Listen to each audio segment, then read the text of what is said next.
everybody. Welcome back to our 505 Sports Venture Foundation program. I'm Kurt Roth, and we're here once again semi-regularly to discuss UNM athletics, politics in New Mexico, and what name, image, and likeness means to the sport, to the state, economic development, and all that stuff.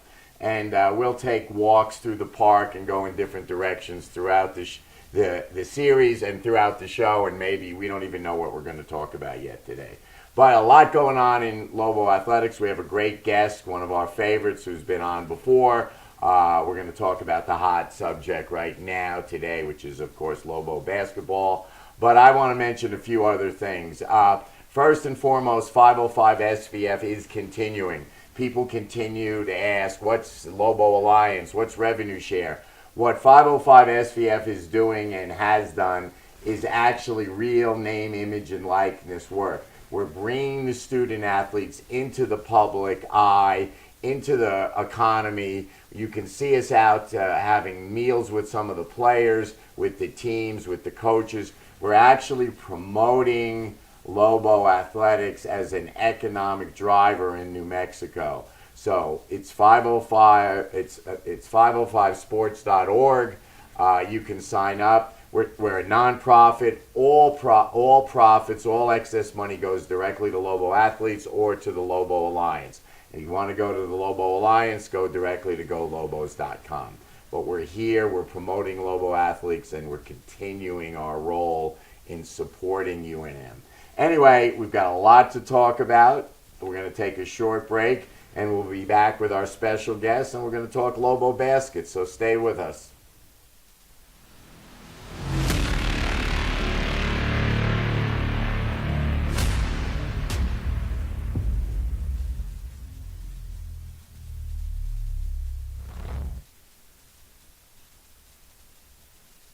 Eagle Greens and Turf are a family-owned and operated business with over 25 years of experience in the home improvement industry.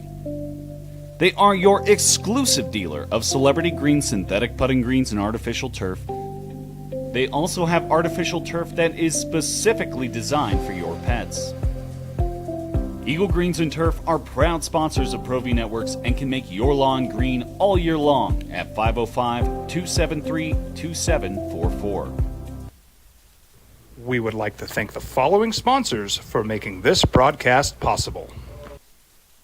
I'm a Blaze King customer, and I have been for the last 10 years. Blaze King stoves are very efficient, they're easy to maintain, and they use a lot less wood than you would typically use with a fireplace. Blaze King, that's a fire. The heat is on when it's a Blaze King wood stove, controlling heat up to 40 hours on a single load of wood with a built-in thermostat. See for yourself at either Blaze King showroom, Albuquerque and Santa Fe. Blaze King, and now that's a fire.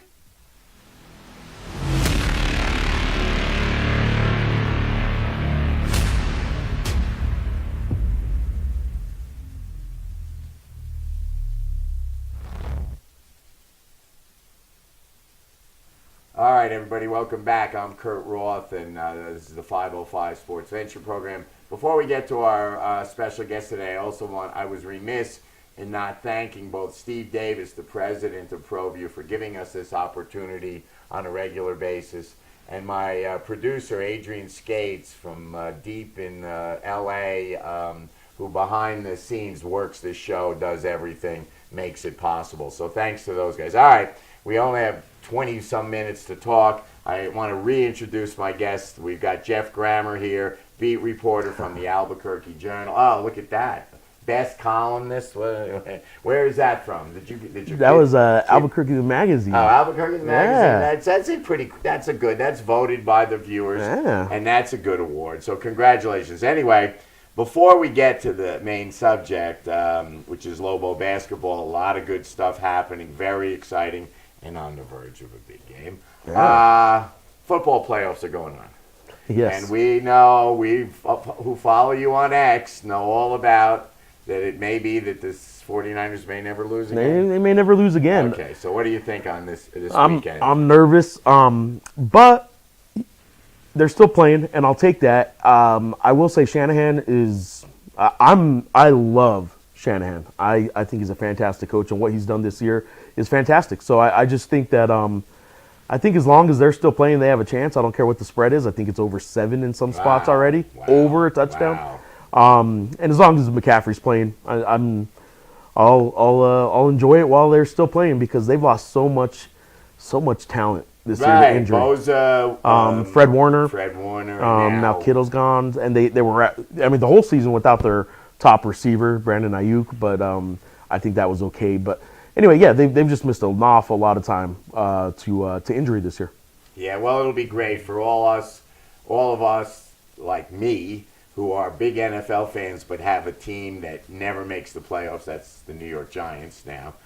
If they do, they win the Super Bowl, so there's some solace. But I look forward to sitting on the couch this weekend in San Diego. That's right. Watching the first couple of games. Anyway, all right, last night, interesting matchup. UNM, Grand Canyon, a lot of stuff happened. There was a lot of consternation, I think, pregame about the physicality of Grand Canyon. But the game went in kind of a different way. So I think initially I think the size and the physicality I think initially was there, but I think that Eric, I think in hindsight, I wish in my stupid picks before the game, I took Grand Canyon getting the points. I thought it'd be a close game. It's a lot of points. It is a lot of points. But I think in hindsight, I didn't give enough credit to the fact that UNM had already played Boise State, who was a big physical, good rebounding team. Eric wasn't going to let what happened in Boise happen again.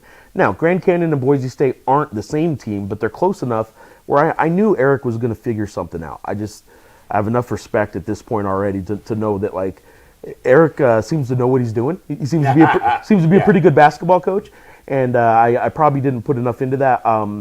I think that what they did last night, I think what the Lobos did last night was, in a lot of ways, I mean, it's not going to get the credit that a beating a San Diego State or Utah State will, but the way they handled a Grand Canyon team coming off a week where and a matchup that I think it doesn't fit the Lobos well. I think their worst matchup is big teams like that, a big rebounding team like that, and they handled them, and I was impressed with it. Well, it was really interesting because for me, sitting on the sideline there, I look up and I see, I had the same concern. Are we going to get out-rebounded? Are we going to get killed on the glass? And then we come into the game and our double-double machine is in foul trouble from the get-go, has virtually zero stats, and we get JT Rock, who was lost in July, who now comes in, looks like a 7-footer, rebounds, blocks shots, commits a foul. I mean, and we talked about this before we started. The Lobos seriously dominate the boards. I have no idea how they out-rebounded Grand Canyon by 10. Watching it, I don't know. Yeah, right. I do think that I think JT Rock and I had online. There'll be some stuff in print tomorrow. Just some. It's time to kind of give JT Rock a little bit more love, a little bit more appreciation. I think people have come around to really enjoying him, but I don't think I've written enough about. Look, this guy's playing really good. Like the role he is now serving behind a very, very good Tomislav Buljan as the starting big on a team with really only two bigs. It's really just those two. Everybody else is a forward, a stretch four, whatever. And I just think that what JT's doing right now, I go from game to game who the X factor is, and if they're gonna get over the top, maybe it's this little piece here or that piece there. And I got to quit doing that too, because you realize more and more the more you get to know this team and watch this team is all those little pieces that sometimes we overreact to and say that's the piece that's going to put them over the top. Well, no, that was the piece for this game.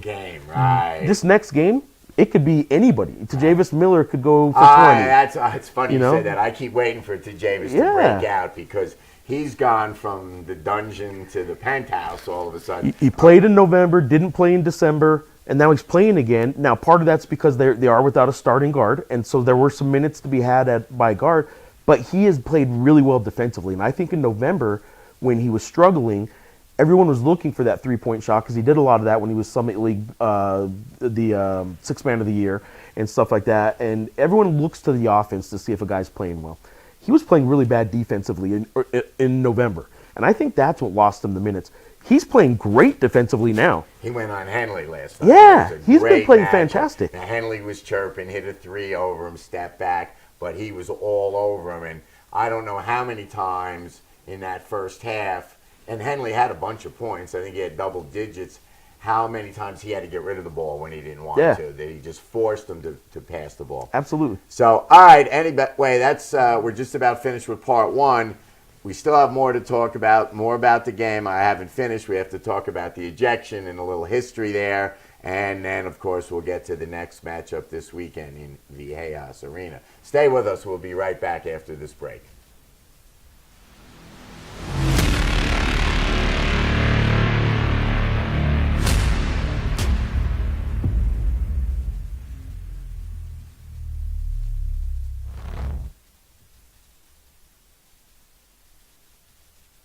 We would like to thank the following sponsors for making this broadcast possible.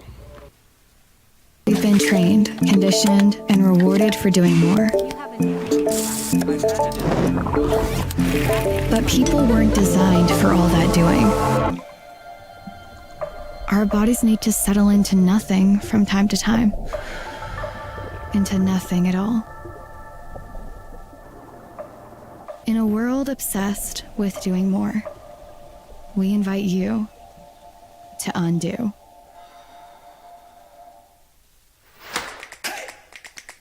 Albuquerque's leader in sports is ProView. From pros to prep,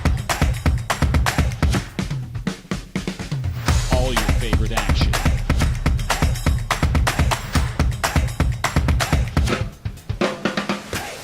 All your favorite talk shows.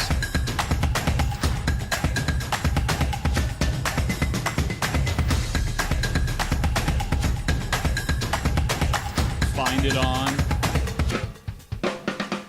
ProView Networks.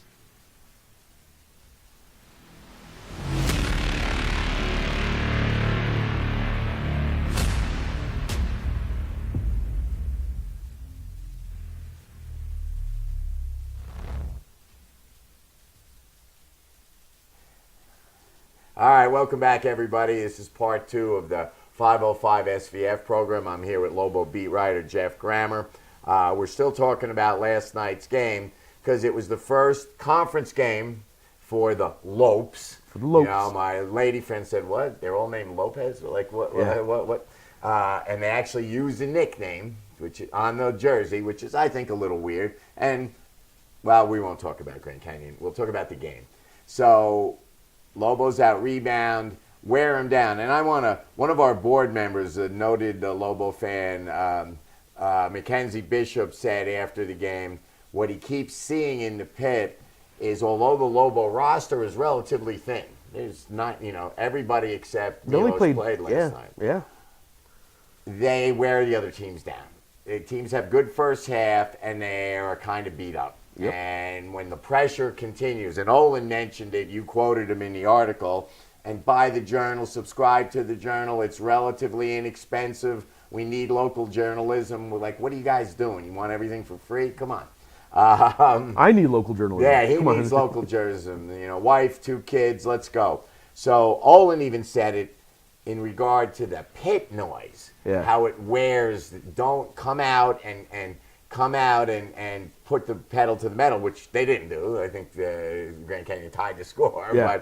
but nonetheless, they look worn. Like Henley was ready to get rid of the ball. Williams was a little frustrated. Yeah, I've seen a few games this year, and I'm going to start tracking when it starts to happen. But about the 30-minute mark, I think teams at about the 30-minute mark start hitting a wall against these Lobos in a lot of the games, not every game. Right. But about 30 minutes in, that you realize, like, okay, maybe they're not running up and down quite as much as a team a year ago under Patino or something like that. But they're constantly running. They're rarely walking the ball up the court. They're making you defend longer in the possession. It doesn't mean they're slow, but they're whipping the ball around from side to side, trying to get it inside. You're defending longer. So I think people think, okay, they're not running quite at the same tempo. The pace of play isn't quite what it was in the past, so they're a slower team. No, I think they're making teams defend a lot longer and a lot harder. And I think teams are getting worn out by this Lobo team. On the road as well, I've seen it too. Right, So it's not right. just in the pit, but the pit definitely helps. I do think that noise factor does start to mentally wear down some teams. Well, and one other thing, I'll mention this, and we've kind of talked about this in our Lobo basketball groups, that we're still not seeing the vibrant, super packed pit for these Right. games. And I hate to say this, but I think that the brand sells. Yep. I think people, Grand Canyon, what's that? Grand Canyon could be number 3 in the country, and Vegas could be 0-17. And I think people will come to They'll Vegas. come to Vegas, yep. And it's time, Lobo fans. These games are great. They're a great deal. The pit is such a cool place. And I've been the top 10 venues in the country. I'm telling you, for those of you who haven't gone or don't want to go because of parking or whatever, go. It's just a great Albuquerque experience. No, I think the pit is pretty special. First of all, I also think that they got their next 2 home games are interesting ones. Fresno State's one of those teams that, if you haven't thought much of Fresno State in a while, that's fine. They're just dangerous enough, and they beat Colorado State last night. They're just dangerous enough, and they got 2 really good players that are fun to watch. I think Fresno State could be good. I also think that they might have some good halftime entertainment next week. Okay. I won't spill it yet because I don't know if they signed the contract. But a well-known halftime entertainer possibly coming. Okay. But then you got Alfred and Noodles next weekend coming to Albuquerque. Saturday. So, And that's a good Nevada team. That's a very good Nevada team. They play San Diego State tonight? Is that, no. San Diego State's in Wyoming tonight. Yes, Nevada is Utah State. Nevada's at All Utah right, State. So there's some big games on tap. All right, wait. One more thing about this game. The Lopes coach gets thrown out. Yes. And you've done some research. So first of all, he gets thrown out, right? And I'm like, okay, I actually don't recall the last time I've seen a coach get thrown out. Well, I'll credit to Steve Kirkland when I asked him who the last coach was that got thrown out, opposing coach. First of all, during the COVID year, there was a game at Air Force where the Lobos played Wyoming. And technically that was supposed to be one of those home games, but it was at Air Force. Jeff Linder got tossed from a game where nobody was there, and so he had to go down the hall, I guess, or something. But the last game in the pit, an opposing coach got tossed, was December 16, 2001. Lou Henson, of all people, who got tossed, and in the next day's journal, and I have this on Emptying the Notebook online right now, abqjournal.com, and I'll have a note in tomorrow's print edition. Lou Henson, the next day, is quoted in the paper. Dennis Latta had a column, and it said, I was trying to get the first technical. I don't know what I did to earn the second one. Well, in last night's post-game radio and for Grand Canyon, I got the audio of it and put it in the paper. Bryce Drew says, I was trying to get the first technical. I don't know what I did to get the second one. So 25 years apart, the coach admits they were trying to get a technical. They just don't know that they earned the second one. My view was directly at an angle, but the coach, Drew, came out. Yeah. And I thought there was a little extra mustard thought there was a little on extra, the yeah. protest. I could see he did a gesture, and I wasn't sure. We talked about maybe it was blow the whistle, blow the whistle or but something.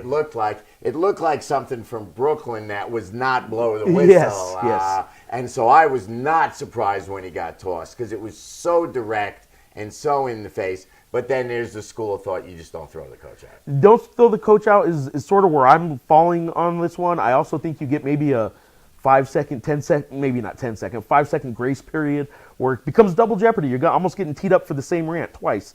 Give him the 5 seconds to blow off the steam. He didn't even have time for a coach to come pull him back, right? The old Chris Harriman pulling Noodles back I saw 15 times. I just think that I think it was real quick for the second one, but there were also people thought he was going. He wasn't, but I think some angles made it look like he was going at Dayton Albury, he was not. But some people really thought he was. I can see why it looked as aggressive as it did because it did. It looked bad. It looked bad, but and I said, oh, he's gone. But maybe it was time for the ref to turn his back, walk away, and then come back. Okay, we're going to take another break. We're going to come back. We're going to go over the big game Saturday, San Diego, Viejas. Stay with us.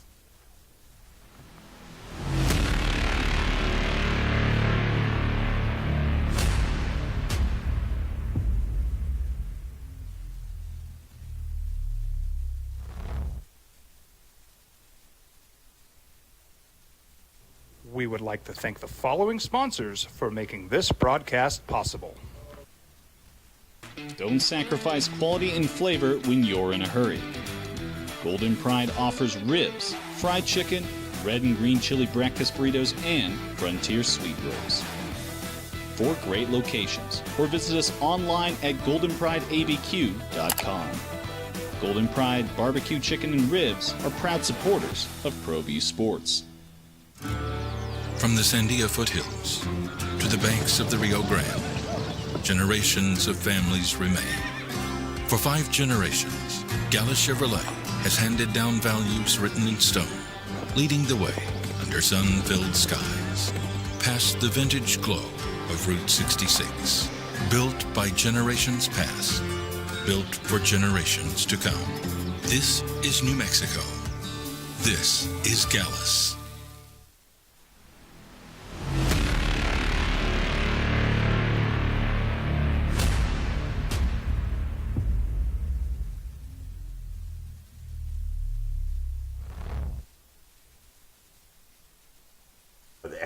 Hey everybody, welcome back. I'm here with Jeff Grammer, beat writer, Lobo beat writer for basketball.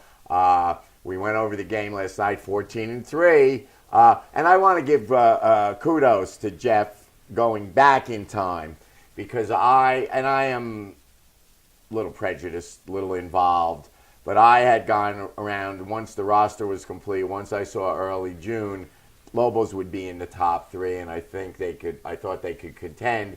I got a lot of "you got to be kidding me." I got a lot of "you got to be kidding me" when the season started. Yeah. Like getting blown out in the first half, but making a nice run against Nebraska, losing to New Mexico State, shooting 28% from 3. But you were there too. You felt this team was good. I did. I thought, first of all, one of the things I really thought was they can shoot at every position. And they actually, until recently, haven't been a great outside shooting team other than Jake Hall's been great.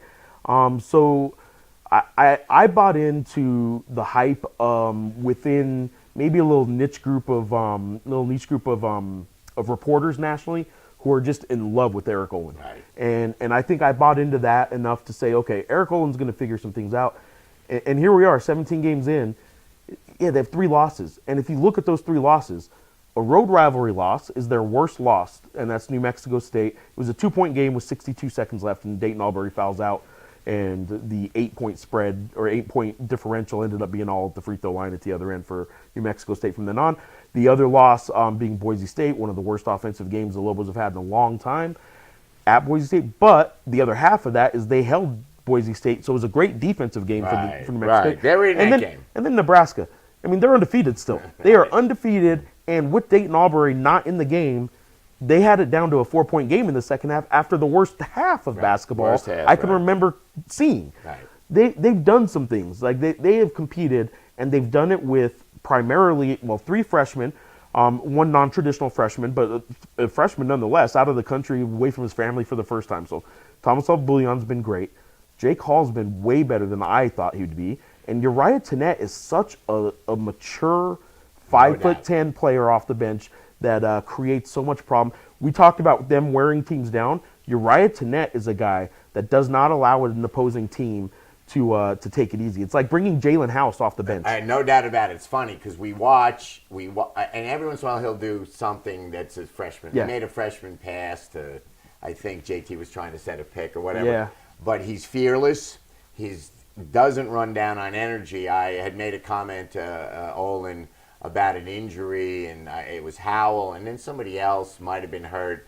And I said, well, these guys are going to have to play more minutes. And he pointed in practice to Uriah and said, that guy will play 60 minutes. Yeah. So, yeah, and he gets better every game. He's starting to pull up with that in the lane jumper. Between him and Jake, as to be true freshmen right out of high school, 4 or 5 months ago, they're still sitting in the high school cafeteria. I doubt they were in the cafeteria, but whatever, you get what I'm saying. For those 2 guys to have the maturity in their game that they have, the Jake head fake, I like calling it the Jake and bake. Like he just gets down there and he does the same. We've seen it, and the defenders can't stop this little up and under that he does. That's old man game. That's stuff that a freshman doesn't have. Both of those freshmen are really good. Yeah, so that's another reason. 505svf.org. Let's let's do a lot of retention, because that will be an issue sooner than later. All right, coming down the home stretch today. old friend, last time in Viejas on Saturday. Yeah. Probably the last time, because they'll have no interest in playing New Mexico. I think if these two teams play again, it'll be a neutral court kind of event somewhere. They might get into the same sort of tournament at some point. But yeah, but Brian Dutcher, as long as he's there, has no intention of playing at elevation again. And he's been open about it. So without it being a home and home, I don't see New Mexico just doing a one-off at Viejas anytime. So all right, so they're undefeated in the Mountain West. Yeah. I'm not impressed, but they're San Diego State. They're going to have a great crowd on Saturday. I have a feeling they're going to have a little headache tonight up in Laramie. But I think so too. I think that's 50% of the reason they want to get out of the Mountain West. They couldn't stand to go there. They're way above that. But we talked about how the Lobos competed and out-rebounded Grand Canyon. They're going to have to do the same thing on the road. Yeah, it's going to be a tough one. They got back-to-back really tough kind of just wear you out. If you're going to win, you're going to get worn out. Like, you better bring your lunch pail kind of games, right? And I think that's what this one's going to be. I will say that going into this week, and now that you got the first one done, it's easier enough to say, let's just go win the second one. Going into this week, I kind of had the thought in my head, the Lobos need to figure out how to win one of these two games. They better not lose the home game against Grand Canyon because it would look worse on the metrics. If you lose on the road to San Diego State, it's not going to hurt your computer metrics.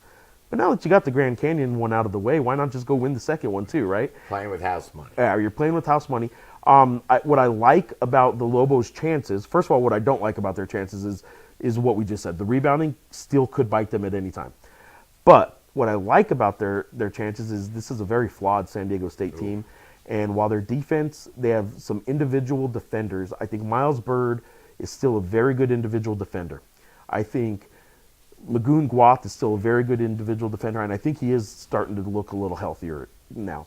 I think they got some good individual defenders, but that's not what San Diego State's been for 20 years. Right. They've been a great team defense, and for some reason their team defense isn't there this year. I suspect Eric's going to find a way to make this a close game. I think so too, and I'm wondering, we've seen, and we talked about Boise, J. Cole couldn't throw a ball in the ocean if he was standing on the pier. J. Cole, who's now getting touted nationally as and he looks unbelievable, it's in his neighborhood. Is that something that spurs you on, or is that something that freaks you out? That's part of the drama, what we'll see here. This guy scored 3,000 points in high school right in that little neighborhood and didn't get a sniff from San Diego State. And I'll tell you why. It's because they didn't think he could defend. Yeah. And I thought he's getting a lot better on defense. All right, we're coming down the stretch. Give me a score Saturday. I'll say San Diego State protects their home court, but I think it's going to be a four-point game maybe. Okay. All right. Well, thanks for being here. Everybody, Lobo basketball is happening. Go online, golobos.com. Buy tickets. Get to the game. It's happening in Albuquerque. Everybody, thanks for joining in. We'll see you next week or the week after with another great guest. And this is the 505 SVF program. Thanks for being with us.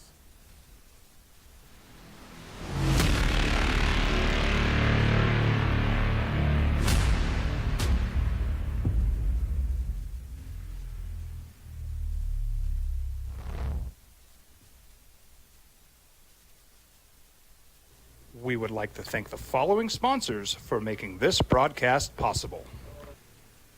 ProView Networks would like to thank the following sponsors for making this broadcast possible. Hans Whitler Automotive, German car maintenance and repair in Albuquerque, New Mexico. Call 505-294-7684 or visit hanswhitlerauto.com. What's going on, Lobo Nation? Ja'Cory Krosky-Mir here. And I'm Devin Dampier. The Lobo football team is going through some changes, but we're here to stay. We'll put in the work on the field and in the weight room, but we'll need your help off the field. 505 Sports Venture is leading the charge in the NIL space. And you can be part of it. Shorty, she better than all my intentions. Locked in, shorty, you got my attention. See your baby, I get you the business. Touchdown and pay you a visit.